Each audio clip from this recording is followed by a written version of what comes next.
மாமா, காஞ்சி போன பூமி எல்லாம் வத்தாத நதியை பார்த்து ஆறுதல் அடையும்.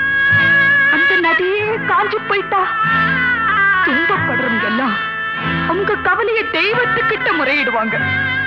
ஆனா தெய்வமே கலங்கி நின்னா அந்த தெய்வத்துக்கு யாரால ஆறுதல் சொல்ல முடியும்? தானாடவில்லை அம்மா, சதையாடுது நதி, தந்தை என்றும் பிள்ளை என்றும் விளையாடுது.